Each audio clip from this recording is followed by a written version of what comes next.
시청자 여러분 안녕하십니까? BOA 뉴스투데이 시작합니다. 북한과 중국의 무역이 사상 최저 수준으로 떨어졌다는 보도를 최근 전해드렸는데 중국 통계당국의 세부 자료를 살펴본 결과 실제로 두 나라의 거래 품목이 최하 수준으로 급락한 것으로 확인됐습니다. 특히 북중 접경 지역의 거래가 사라져 신종 코로나 바이러스 여파로 내린 국경 봉쇄가 겨울철로 접어들면서 더 강화됐다는 분석이 나왔습니다. 첫 소식 함지하 기자가 보도합니다. 25일 공개된 중국 해관총서 무역 세부 자료를 보면 북한이 10월 한 달간 중국과 거래한 품목은 단 11개뿐입니다. 북한은 중국에서 직물 제품 등 4개 품목을 수입하고 전기전력과 인조 흑연 등 7개 품목을 수출했는데 그나마 $10,000를 넘긴 경우만 분류하면 수입품은 3개, 수출은 2개 품목뿐이었습니다. 여기에다 두 나라의 합작 수력 발전소에서 주고받은 전력을 수출입 항목에서 제외하면 실제 북한이 중국과 무역 거래를 한 품목은 5개에도 못 미칩니다. 신종 코로나 바이러스 여파가 처음으로 미치던 지난 3월 177개 품목에 비교할 수 없을 정도로 급락한 수준입니다. 지난 10월 북한과 중국의 무역 총액은 $165만 9천, 북중 무역액이 공개되기 시작한 1998년 이후 최고 $6억 올랐던 월간 무역액이 올해 들어 바닥으로 곤두박질 치면서 역대 최저를 기록했는데 실제 거래된 무역 물품도 사실상 사라졌다는 사실이 이번 자료를 통해 확인된 겁니다. 이처럼 전례 없는 상황이 펼쳐진 건 북한과 중국 사이의 국경 봉쇄가 이전보다 더 강화됐기 때문으로 분석됩니다. 해관총서 자료에 따르면 10월 한 달간 북한과 국경을 맞대고 있는 지린성과 랴오닝성을 통해 거래된 품목은 전기 전력이 유일했습니다. 트럭이나 컨테이너에 실려 거래된 물품이 단 하나도 없었다는 건데 이 때문에 신종 코로나 바이러스 이후에도 그나마 재개 움직임이 있었던 두 나라 국경이 겨울철로 접어들면서 완전히 문을 닫는 게 아니냐는 관측이 나옵니다. One interesting aspect is there's no trade between the neighboring provinces of China, Jilin and Jialing. So that means basically the customs houses are probably closed. They're not collecting any data whatsoever. 위성 사진을 통해서도 국경 봉쇄가 강화된 정황이 관측됩니다. 북한 신의주와 중국 단둥을 연결하는 조중우이교의 중국 쪽 부분에는 컨테이너 트럭 등이 멈춰서는 세관이 있는데 이곳 야적장에서 최근 몇 개월 동안 트럭들이 보이지 않고 있습니다. 핵과 미사일 개발에 따른 국제사회 제재와 신종 코로나 바이러스 여파, 올여름 닥친 집중호우 피해 등 삼중고에 시달리고 있는 북한이 최대 교역국인 중국과의 무역마저 무너지면서 어떻게 버텨나갈지 주목됩니다. BOA 뉴스 함지하입니다. 미국의 대북 제재 대상이 500개에 이르는 등 그동안 미국과 국제사회의 대북 제재가 지속적으로 확대되어 왔다는 보고서 분석이 나왔습니다.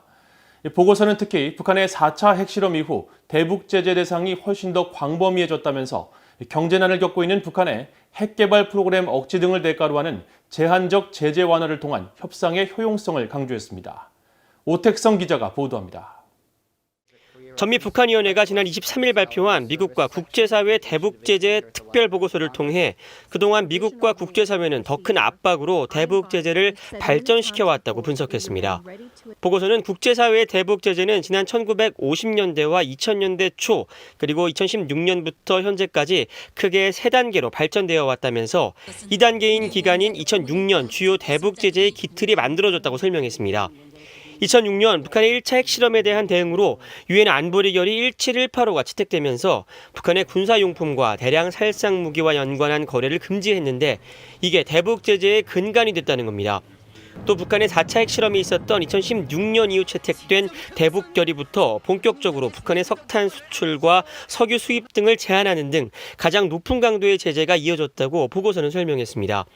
특히 북한의 4차 핵실험이 미국의 대북 제재에 큰 전환점을 가져다 줬는데 이 시점 이후 미국의 대북 제재 대상이 훨씬 광범위해졌다고 지적하고 대표적인 사례가 바로 북한 선박 와이즈 어네스트호 몰수 사건이라고 강조했습니다. The Wise Honest, which was originally seized by Indonesian authorities, and the U.S. Justice Department was able to claim jurisdiction over that ship and have it transferred to U.S. control. Because there were U.S. dollar transactions related to some of its coal smuggling activities. 보고서는 이어 지금까지 미국의 대북 제재 대상으로 약 500개를 지정했다며 이 가운데 35%가 개인이었고 40%는 협력기관 그리고 25%는 선박과 항공기 등이었다고 보고서는 분석했습니다. 또 전체 제재 대상 가운데 80%는 북한을 직접 겨냥했고 나머지 20%는 해외 관련 기관 등이었다고 덧붙였습니다. 보고서는 이 같은 국제사회의 제재에도 불구하고 북한은 이를 지속적으로 회피해오고 있다고 지적했습니다. 편의 추적을 악용한 불법 한적 등 해상 활동, 국경 지역에서의 밀수, 위장 회사를 통한 미국 금융 시스템 접근, 북한 노동자 해외 파견, 무기 거래 등 북한은 끊임없이 다양한 제재 회피 방법을 개발하고 있다는 겁니다. 워치 국장은 다만 제재가 북한의 중국 의존도를 높였으며 이를 통해 제재 완화를 협상 카드로 사용할 수 있을 것이라고 설명했습니다. North Korea, I think, would strongly prefer to have more diversified economic ties and to have prosperity to the extent that it doesn't undermine the regime's control of society. And there might be some value for negotiating over some kind of limited sanctions relief in return for some kind of curbs on North Korea's nuclear program. 워치 국장은 그러면서 조 바이든 미국 대통령 당선인이 내년에 새 행정부를 출범시키면 실무급 외교를 중심으로 한 단계적 대북 접근법을 추구할 것을 시사했다면서 이 같은 방법이 더 현실적인 방법일 것이라고 지적했습니다. VOA 뉴스 오택성입니다. 국제사회는 결코 북한을 핵무장국으로 인정해서는 안 되며 긴밀한 미한 공조 체제를 통해 북한의 핵을 포기시켜야 한다고 미국 국무부 전직 고위 관리가 밝혔습니다. 클린턴 행정부와 부시 행정부에서 재임했던 니콜라스 번스 전 국무부 차관은 25일 한국일보가 주최한 콜아시아 포럼에 참석해 한반도에 핵무장국이 존재하는 것을 받아들일 수 없으며 북한을 핵무장 국가로 인정해서도 안 된다면서 모든 정치 외교적 노력과 함께 필요하다면 제재를 통해서라도 북한의 핵 포기를 이끌어내야 한다고 강조했습니다. 번스 전 차관은 그러면서 북한의 비핵화 달성을 위해서는 미국과 한국이 매우 높은 수준의 전략적 이해를 바탕으로 협력하는 것이 필수적이며 긴밀한 미한 공조를 기반으로 일본, 중국, 러시아 등 영내 국가들을 북한 비핵화 노력에 동참시켜야 한다고 말했습니다. 특히 중국의 경우 북한에 대한 정치, 경제적 영향력을 활용해 북한 정권과 김정은 위원장의 태도 변화를 유도할 필요가 있다고 지적했습니다.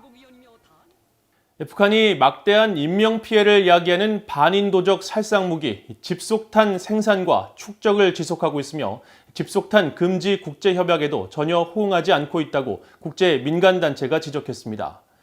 집속탄 사용금지 활동을 벌이는 국제민간단체 집속탄 금지연합은 25일 2020 집속탄 금지 현황 연례보고서를 발표하고 집속탄 생산 중단을 약속하지 않은 전 세계 16개 나라 중 하나로 북한을 지목했습니다. 보고서는 특히 북한이 현재 집속탄 재고를 지속적으로 축적하고 있는 46개 나라 중 하나라면서 집속탄 사용과 생산을 금지하고 보유 중인 집속탄의 폐기를 의무화하는 집속탄 금지 국제협약에도 가입하지 않고 있다고 지적했습니다. 집속탄은 공중에서 투하될 경우 소형 폭탄 수백 개가 터져나오면서 목표물을 공격하는 무기로 살상 범위가 반경 최대 50km에 달하며 터지지 않은 불발탄으로 인한 민간인들의 2차 피해가 잦아 대표적인 반인도 대량 살상 무기로 알려져 있습니다. 타이완의 국영방송인 국제방송 타이완의 소리 RTI가 15년 만에 한국어 단파 라디오 방송을 다음 달부터 재개합니다.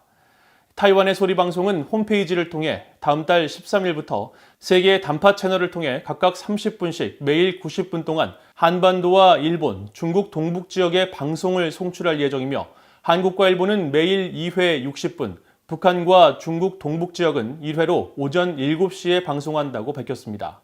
타이완의 소리 방송의 한국어 담당 백조미 팀장은 25일 VOA에 한국과 북한 등 한국인들에게 타이완 관련 소식을 바로 알리고 타이완이 추구하는 자유민주주의와 인권, 법치 등의 가치를 공유하기 위해 한국어 방송이 재개됐다고 밝히고 2018년부터 한국어 홈페이지 개설을 통해 인터넷 뉴스를 제공하고 있다면서 북한 청취자들에게도 정확한 외부 소식과 자유민주주의 가치가 전달될 것으로 기대하고 있다고 말했습니다. 타이완의 소리 RTI는 한국어 등 14개의 언어로 방송하고 있으며 한국어 방송은 전신인 자유중국의 소리 시절인 1961년 처음 시작한 뒤 한국의 단교를 이유로 1994년 폐지됐다가 1999년 재개된 뒤 2005년에 예산 문제 등으로 다시 중단됐었습니다. 이상으로 VOA 뉴스투데이를 마칩니다. 시청해주신 여러분 고맙습니다.